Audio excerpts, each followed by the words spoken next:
नमस्कार मित्रांनो, सुस्वागतम. घरोघरी मातीच्या चुली या मालिकेच्या आजच्या भागामध्ये जेव्हा आता ऋषिकेश घरी आल्यानंतर सौमित्रवर आता आरोप करतो की नानांना किडनॅप करण्यामागे तुझा हात होता. हे ऐकून आता सौमित्र आणि अवंतिका यांना खूप मोठा धक्का बसतो. तेव्हा आता अवंतिका ऋषिकेशला म्हणते की ज्या माणसाला नानांनी किडनॅप केले होते त्या माणसावर तुम्ही विश्वास कसा ठेवू शकतात. तेव्हा आता ऋषिकेश भयंकर चिडलेला असतो.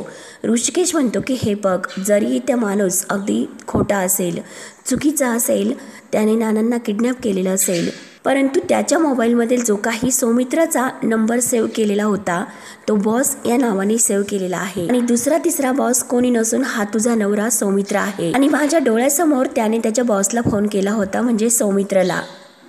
कोणी उचलला होता तर या तुझ्या नवऱ्याने, या बॉसने, आणि ज्याने या बॉसने नानांना किडनॅप करण्यासाठी सांगितले होते.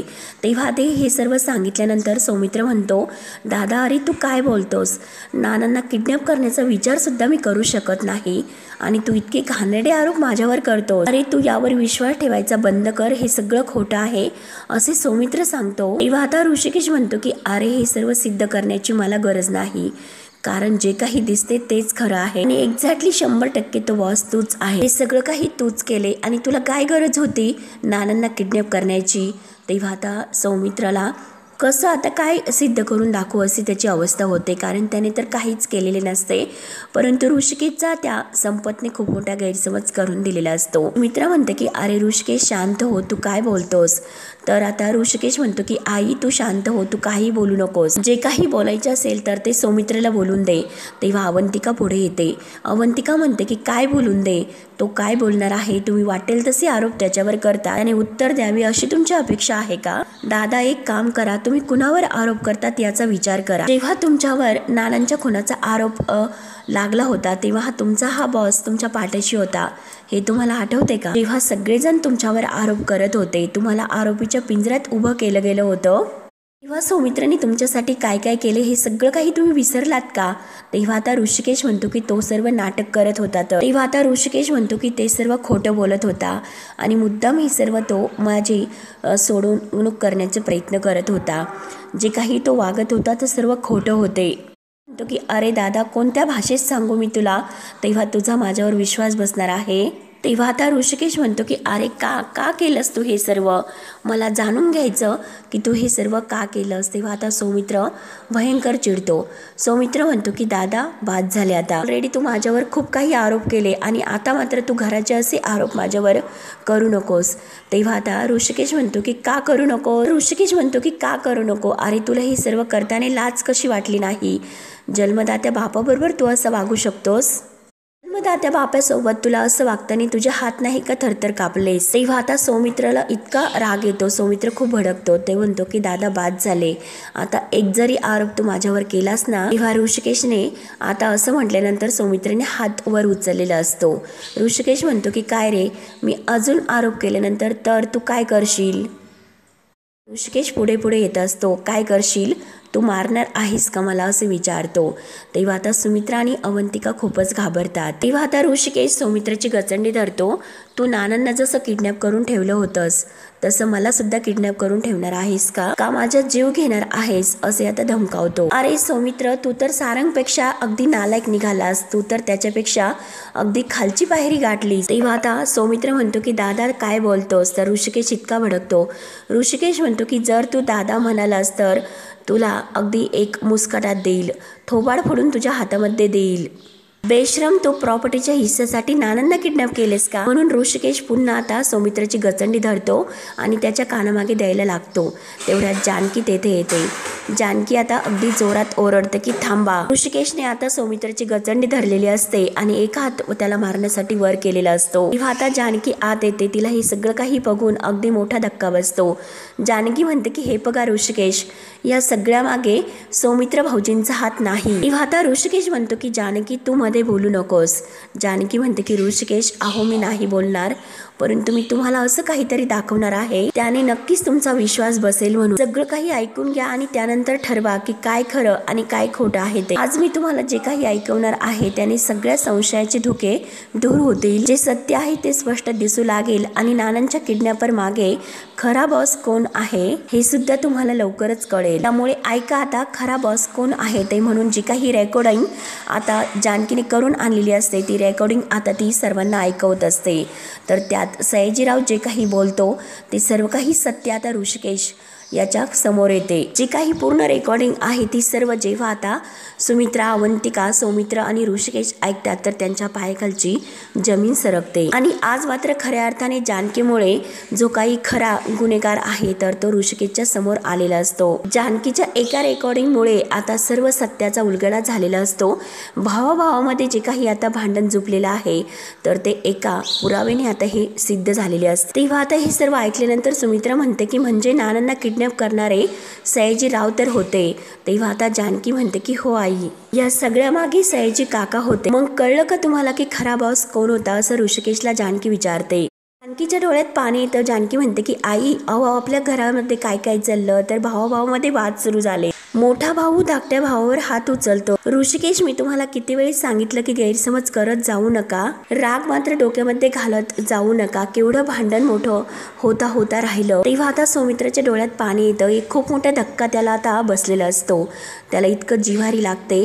तो म्हणतो की दादा, मी तुला सांगत होतो, अरे तू काही असे आरोप माझ्यावर करू नकोस. तू तर प्रॉपर्टी सुद्धा अख्खी माझ्या नावावर केली. तेव्हा आता ऋषिकेशच्या डोळ्यात सुद्धा पाणी येतं. ऋषिकेश म्हणतो की नाही रे चुकलो रे मी, खूप मोठी माझ्याकडून चूक झाली. म्हणून घट्ट त्याला मिठी मारून खूप काही असा रडतो आणि त्याच्या चुकीचा त्याला पश्चाताप होत असतो. तेव्हा ऋषिकेश रडतच हात जोडतो की सौमित्र, मला माफ कर. जे काही केलं मी सगळं काही रागाच्या भरात केलं. हे सगळं काही मी रागाच्या भरात केलं. नानांच्या किडनॅपरला शोधलं. हे सगळे काही पुरावे तुझ्या विरोधात येत होते, म्हणून माझ्याकडून एवढी मोठी चूक झाली. म्हणून ऋषिकेश आता खूप असा ढसाढसा रडत असतो. मी चुकलो खरंच, मला माफ कर. तेव्हा आता जानकी, अवंतिका यांच्या सुद्धा डोळ्यामध्ये पाणी येत असते. तेव्हा आता लगेच सौमित्र म्हणतो की दादा, हे बघ तुझी काही चूक नाही, तू प्लीज माझी माफी मागू नकोस. आणि हे बघ तुला जेवढं दिसलं तेवढं तुला दाखवण्यात आले म्हणून. आणि या सर्व लोकांनी तुझ्या स्वभावाचा फायदा घेतला. अरे तुला पटकन राग येतो, तू पटकन चिडतो, म्हणून त्या लोकांनी या सर्व गोष्टीचा फायदा घेऊन तुला हे असं माझ्या विरोधात भडकून दिले. त्यामुळे तू असं काही वागला. तुझी काही चूक नाही दादा. इतका मोठ्या मनाचा सौमित्र आज ऋषिकेशला समजावून सांगतो. आणि मला तर असं वाटतं की मुद्दाम त्या लोकांनी हे सर्व केले असणार, आपल्या दोघांमध्ये फूट पडावी यासाठी. तेव्हा आता जानकी म्हणते की हो सौमित्र भाऊजी, त्यांनी जे काही केले ते सर्व मुद्दाम केले. जो काही प्लॅन होता तो सयाजी काकांचा होता. आणि हे फक्त सयाजीरावांचं नाटक नव्हतं, तर त्यामध्ये दुसरं कोणीतरी सुद्धा सामील होते. तेव्हा आता सुमित्रा विचारते की म्हणजे आणखीन कोण. तेव्हा आता जानकी म्हणते की ऐश्वर्या सुद्धा यात सामील होती. ऐश्वर्या असं म्हटल्यानंतर आता ऋषिकेशला भयंकर राग येतो. तो आपला राग मुठीत आवरतो. तेव्हा आता जानकी म्हणते की ऐश्वर्याच्या विरोधात माझ्याकडे आत्ता पुरावे नाही, तर मी पूर्णपणे खात्री देते की यामध्ये ऐश्वर्या सुद्धा सामील होती. तेव्हा आता सुमित्रा विचारते की जानकी, परंतु हे सर्व तू कसं गोळा केलंस ग. तेव्हा आता जानकी घडलेला सर्व काही प्रकार सांगायला सुरुवात करते की लाईट्स गेले होते, ती कुंडी पडली होती, कसला आवाज आला, यामुळे जानकी जेव्हा बाहेर आली होती तो सर्व घडलेला प्रकार आता जानकी सर्वांना सांगते. तेव्हा आता जानकी सांगते की माझ्या साडीला जे काही लाल मातीचे डाग लागलेले होते आणि ती फुटलेली कुंडी, आणि सारंग भाऊजी जेव्हा माझ्याशी बोलत होते तर ते अडखळत बोलत होते. त्यामुळे जे काही माझ्या समोर आले ते सगळं काही संशयास्पद मला वाटत होते. त्यामुळे याचा पाठपुरावा करण्याचं मी ठरवले. आणि मी जेव्हा ऐश्वर्या आणि तिच्या डॅडांचं बोलणं ऐकलं तेव्हा मला सर्व काही अगदी माझ्यासमोर सत्य आले. तेव्हा सगुणासोबत मी जो काही प्लॅन केला होता त्यातमध्ये ऐश्वर्याची जी काही साडी आहे तर सगुणाने ती साडी मला आणून दिली आणि मी परफेक्ट असा प्लॅन करून सयाजी काकांच्या घरी गेले ऐश्वर्याचा वेश बदलून. तेव्हा मात्र मी जेव्हा तेथे रात्रीच्या अंधारात गेले होते तर तेव्हा सुद्धा तेथे लाईट घालूनच मी सयाजी काकांसमोर गेले होते. त्यांना असं वाटलं की मी ऐश्वर्या आहे आणि जे काही आहे ते सगळं काही त्यांनी खडाखडा बोलून दाखवले. जे काही सयाजीरावांचं बोलणं आहे तर ते सर्व मोबाईलमध्ये मी रेकॉर्ड करून घेतले। माझ्याकडे ऐश्वर्या विरोधी काही पुरावे नाही, परंतु सयाजी काका जे काही स्वतःच्या पापाचे जे काही धडे गिरवत होते ते सगळे काही मी मोबाईलमध्ये रेकॉर्ड करून घेतले। त्यांच्या विरोधात आपल्याकडे जे काही पुरावे आहे ना, तर त्या पुराव्यामुळे आता सयाजी रावांना कोणीच वाचू शकणार नाही। तेव्हा हे ऐकून आता सर्वांना आनंद होतो। तर अवंतिका म्हणते की थँक्यू सो मच वहिनी, आज खरंच तुम्ही एक खूप मोठं काम केलं परंतु आता मात्र गप्प बसायचं नाही, आत्ताच्या आत्ता आपण पोलीस स्टेशनला जायचं आणि सर्व काही त्यांना पुरावे द्यायचे। तेव्हा आता जानकी म्हणते की हो, येथे येण्या अगोदर मी पोलीस स्टेशनला सुद्धा गेले होते, पोलिसांना सगळे काही पुरावे मी दाखवले सुद्धा आणि सयाजी काकांबद्दल सुद्धा सर्व काही सांगितले। इतक्या वेळात पोलीस तर त्यांच्या घरी गेले सुद्धा असतील, त्यांना अटक सुद्धा झाली असेल आणि त्यांच्या हातात बेड्या सुद्धा असतील। त्यानंतर आता इकडे ऐश्वर्या आणि सयाजीला खूप टेन्शन येते। ऐश्वर्या विचारते की डॅडा आता काय करायचं, ही जानकी आपल्याला काही शांत बसून देत नाही। तर सारंग आणि कावेरी थोडेसे बाजूलाच हे सर्व ऐकत असतात। सयाजी म्हणत असतो मला सुद्धा काय करायचं हे नाही कळत, परंतु मी काय म्हणतो, जे काही मी बोललो ते सगळं काही तिच्या एकटी समोर बोललो आणि जरी कोणाला तिने घरी जाऊन सांगितले तर कोण तिच्यावर विश्वास ठेवणार आहे। त्यामुळे मला असं वाटतं की उगाच आपण तिला घाबरतो आणि तसंही ती जानकी माझं काहीच वाकडं करू शकणार नाही। आणि तेवढ्यात मात्र आता इन्स्पेक्टर साहेब तेथे येतात। इन्स्पेक्टर साहेब आता जोरात ओरडतात की सयाजीराव असं म्हटल्यानंतर आता कावेरी, ऐश्वर्या आणि सयाजी पाटील यांना खूप मोठा धक्का बसतो। तेव्हा आता सयाजी म्हणतो की इन्स्पेक्टर साहेब अहो या या या, काय काम काढलं तुम्ही। तेव्हा आता इन्स्पेक्टर साहेब म्हणतो की तुम्हाला अटक करायला आलो, तेच काम मी काढलं। तेव्हा आता सयाजी अगदी मोठ्याने ओरडायला सुरुवात करतो आणि जोरजोराने हसत असतो। तेव्हा मात्र आता लगेच सयाजी म्हणतो की काय इन्स्पेक्टर साहेब, अहो काय गरिबाची मस्करी करता, अहो कावेरीबाई इन्स्पेक्टर साहेब आले, तुम्ही चहा पाण्याचं बघा त्यांच्यासाठी काहीतरी। आता इन्स्पेक्टर साहेब लगेच म्हणतो की काही गरज नाही, चहा पाणी वगैरे काही नको, कारण इथे मी पाहुणचार करायला नाही आलो, चला आता पोलीस स्टेशनला चला आमच्यासोबत। असं म्हटल्यानंतर आता सारंग, ऐश्वर्या, कावेरी यांना खूप मोठा धक्का बसतो आणि सयाजीच्या पायाखालची जमीनच सरकते। तेव्हा मात्र आता इन्स्पेक्टर साहेब मोर्याला म्हणतात की तुम्ही यांना ताब्यामध्ये घ्या। मोर्या आता पुढे यायला सुरुवात करणार, तोच लगेच सयाजी मोठ्याने ओरडतो की मोर्या अरे तू तेथेच थांब। आणि इन्स्पेक्टर साहेबांना म्हणतात की काय हो, ताब्यात घ्यायचं म्हणजे नक्की काय करायचं, काय हो इन्स्पेक्टर साहेब, तुमच्या वर्दीचा मी मान राखतो म्हणून तुम्ही जे काही मनाला येईन ते मला बोलतान आणि माझ्यावर आरोप करतान का। तेव्हा आता इन्स्पेक्टर साहेब खूपच असा भडकतो, हे बघा मी सुद्धा तुमचा मान राखतो म्हणून अजूनपर्यंत मी शांतपणे बोलतोय, नाहीतर मी तुम्हाला फरफटत घेऊन गेलो असतो इथून। तेव्हा आता सयाजी म्हणतो की काय बोलतोस। इन्स्पेक्टर साहेब म्हणतो की मी तुम्हाला घाबरतो, तुम्हाला बघायचं आहे का मी काय करतो, कसं तुम्हाला फरफटत नेतो। तेव्हा आता सयाजी धावून जायला लागतो। तर आता ऐश्वर्या म्हणते की एक मिनिट, आणि ती सयाजी रावांना म्हणते की डॅडा प्लीज तुम्ही शांत व्हा, तुमचं काय चाललंय हे सर्व। तेव्हा आता ऐश्वर्या इन्स्पेक्टर साहेबांना म्हणते की हे बघा माझे डॅडा जरा पटकन चिडतात, त्यामुळे मी त्यांच्या वतीने तुमची माफी मागते, परंतु प्लीज तुम्ही मला एक गोष्ट सांगतान का, तुम्ही माझ्या डॅडांना काय अरेस्ट करतात म्हणून। तेव्हा आता इन्स्पेक्टर साहेब म्हणतात की त्यांच्या विरुद्ध आमच्याकडे कंप्लेंट आलेली आहे। तेव्हा आता कंप्लेंट म्हणल्यानंतर पुन्हा यांना एक धक्का बसतो। तर ऐश्वर्या विचारते की कसली कंप्लेंट। तेव्हा मात्र आता इन्स्पेक्टर साहेब म्हणतात की जे काही आता पुरुषोत्तम रणदिवे आहे त्यांना किडनॅपर करण्यामागे यांचा हात होता अशी कंप्लेंट आमच्याकडे आलेली आहे, त्यामुळे या केसच्या दृष्टीने जे काही गुन्हेगार आहे तर संशयित म्हणून हेच आहे असं आम्हाला वाटतं। तेव्हा आता सारंग लगेच पुढे येतो। सारंग म्हणतो की इन्स्पेक्टर साहेब अहो काय बोलतात। तेव्हा ऐश्वर्या म्हणते की सारंग एक मिनिट तुम्ही शांत राहा, हा जो काही आरोप आहे तो पूर्ण खोटा आहे। तेव्हा आता सयाजी म्हणतो की इन्स्पेक्टर साहेब हे बघा, हा आरोप जरी खरा असला तर इतकं सोपं नसतं कोणाला असं धरून घेऊन जाणं, मी नाण्याला किडनॅप केलं हे जो काही आरोप तुम्ही माझ्यावर लावलास त्याचा काही पुरावा आहे का तुमच्याकडे। तेव्हा आता लगेच इन्स्पेक्टर साहेब म्हणतात की पुरावा, अहो पुरावा तर त्या स्वतः येऊन दाखवणार आहेत की ज्यांनी स्वतः ही कंप्लेंट केली त्या। तेव्हा मात्र आता लगेच सारंग विचारतो की ही तक्रार कोणी केली।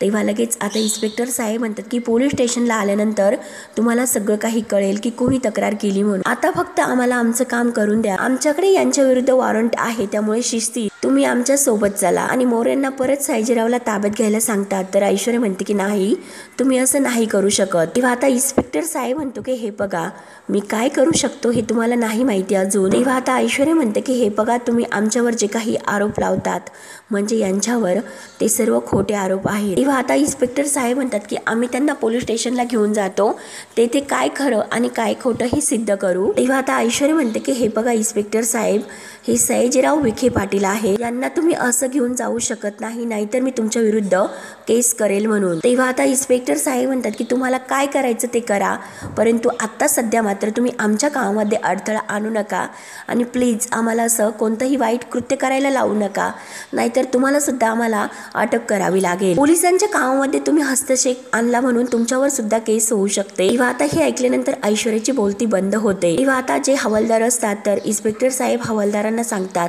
की तुम्ही यांना बेड्या घाला आणि घेऊन चला. तेव्हा आता सयाजीरावांना पकडून आता मोरे हवालदार त्यांना घेऊन जात असतात. तर ऐश्वर्या जोरजोराने ओरडत असते की माझ्या डॅडांनी काही केलं नाही, तुम्ही त्यांना कुठेही नेऊ नका. डॅडा हो तुम्ही सांगा ना तुम्ही काही केलं नाही म्हणून. तेव्हा आता कावेरी रडत असते. तर आता सारंग म्हणत असतो की कावेरी मामी तुम्ही प्लीज रडू नका. तेव्हा आता कावेरी रडत म्हणते की ऐशू हे सर्व काय होऊन बसलं ग.